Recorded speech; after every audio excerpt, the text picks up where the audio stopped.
Gawin ko naman ngayon ay magtitesting po ako ng motor starter ng dump truck. So ito pong motor starter na to ay ibinaba ko po dahil hindi po siya gumagana doon sa pinagsasalpakan ng starter na to na dump truck.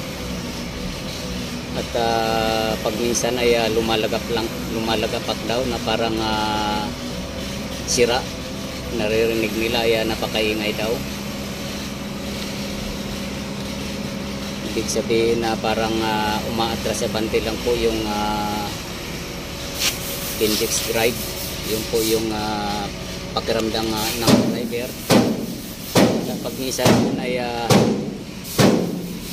totaling ayaw gumana na pong lagit.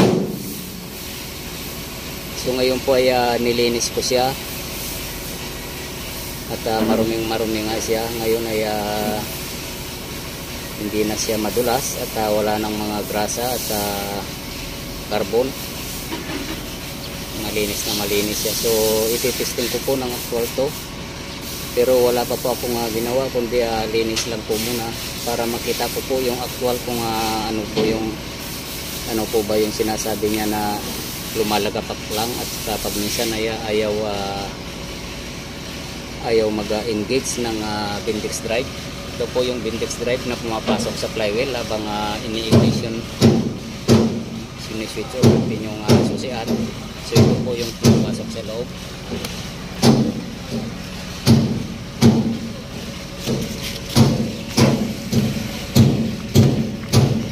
Ito po, papasok po ng flywheel to habang siniswitch natin yung susian. Yan, at saka paikutin po yung flywheel nito. So ititesting ko po.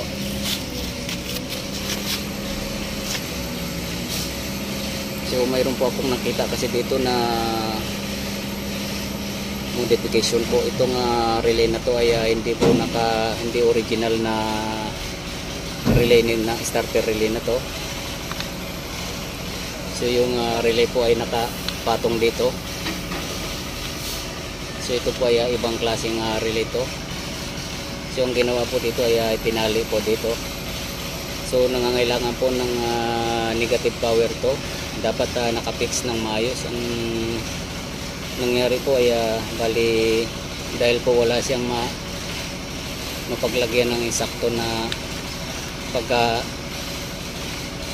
pagpipiksan nito ay tinali po at dinikit po yung body ground dito sa solenoid.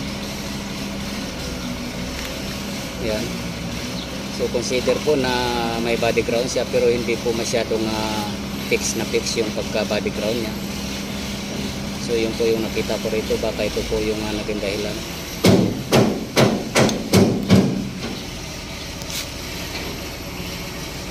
So itatry po natin.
So ito po yung naging dahilan dito sa nakikita ko po. Kailangan na may fix ng maayos to.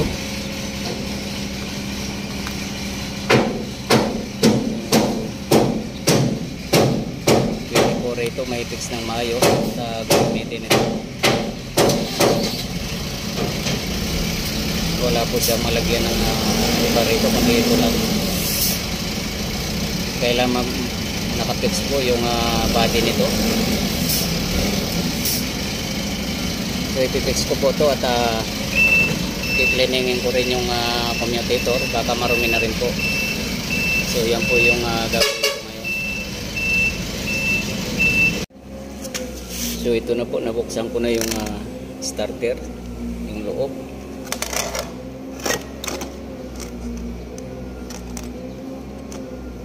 Ito yung carbon brush ay okay pa po siya. So itong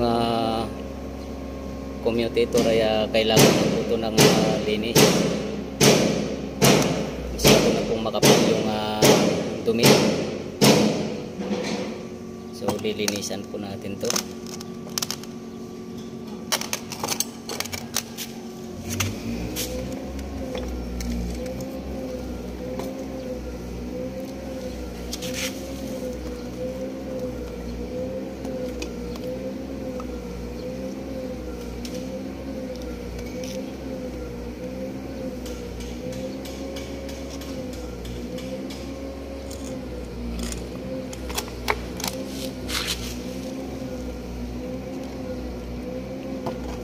So yung nakikita ko po dito ay marumi lang siya, at saka itong body ground po nitong relay na to, kaya kailangan pong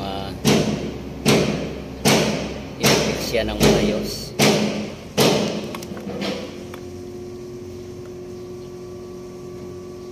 para maganda po yung pasok ng kuryente. So yung problema kasi dito, yung negative power po ay hindi siya naka-fix, kaya hindi tumutuloy yung ikot ng starter.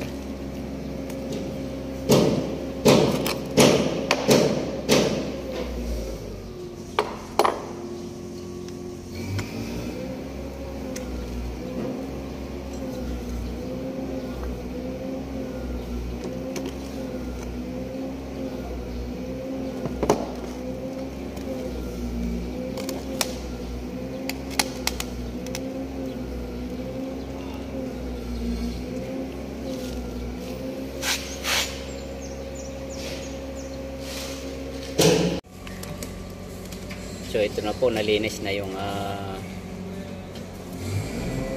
armature.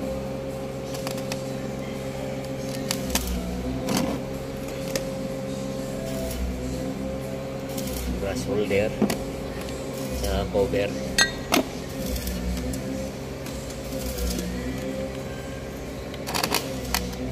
So yung dilinisin ko naman dito yung commutator, para yung contact ng carbon brush ay maganda po yung contact niya.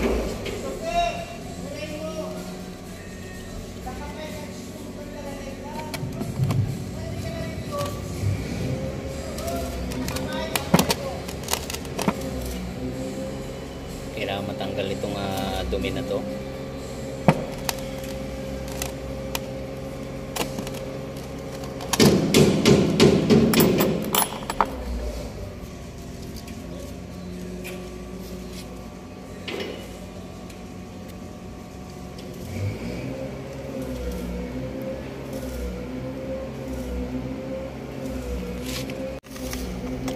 So ito na po, nalinis ko na yung commutator. So itong commutator po na to, kailangan malinis siya. Ito. So kasi yung carbon brush ay dito po nakalapat. Pag marumi po to ay hihina po yung contact niya. So maaaring mag-hard starting siya. At yung bearing naman po, wala po tayong nakikitang problema sa bearing, kasi dito po natin makikita sa lamination na to, itong body ng armature na to, makikita po natin may gas-gas dito sa surface po na to. So wala po siyang gas-gas, ibig sabihin okay po yung bearing. So isasalpak na po natin para matesting ulit.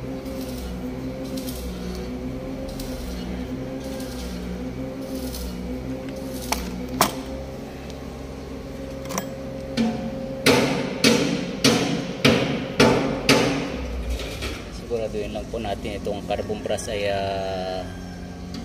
may place siya. Yan. Hindi po siya stuck up. Pag minsan po kasi stuck up to. Yan. Kailangan na pag pinindot mo bumabalik siya. Okay.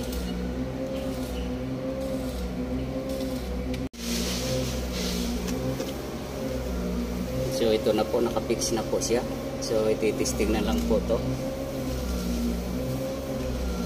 So ito po yung relay na nakakonect siya ng maayos sa body ground. Ayan.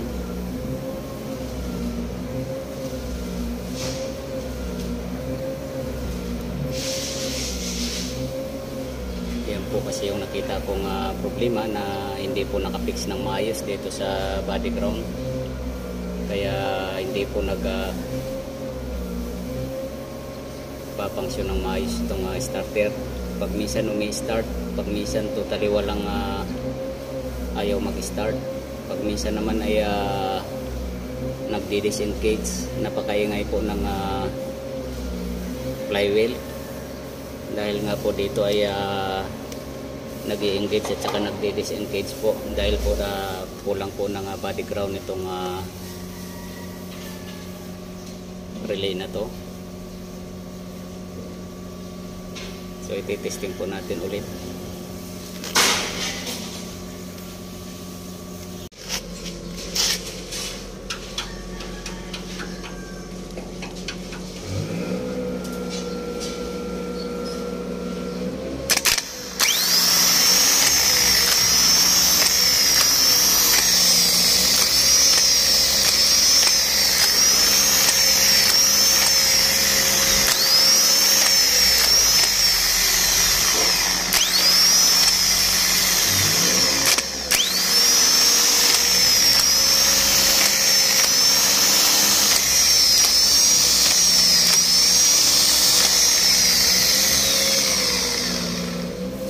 Okay na po yung start nya, hindi na po bumabalik ng kusa. So dati po kasi ay bumabalik dahil na po dito sa body ground ng relay na to.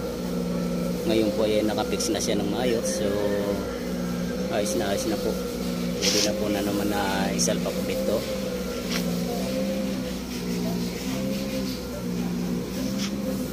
At hanggang dito na lang po muna ang video kong ito. Please like, subscribe na lang po and hit notification bell para sa susunod na mga video. God bless all po.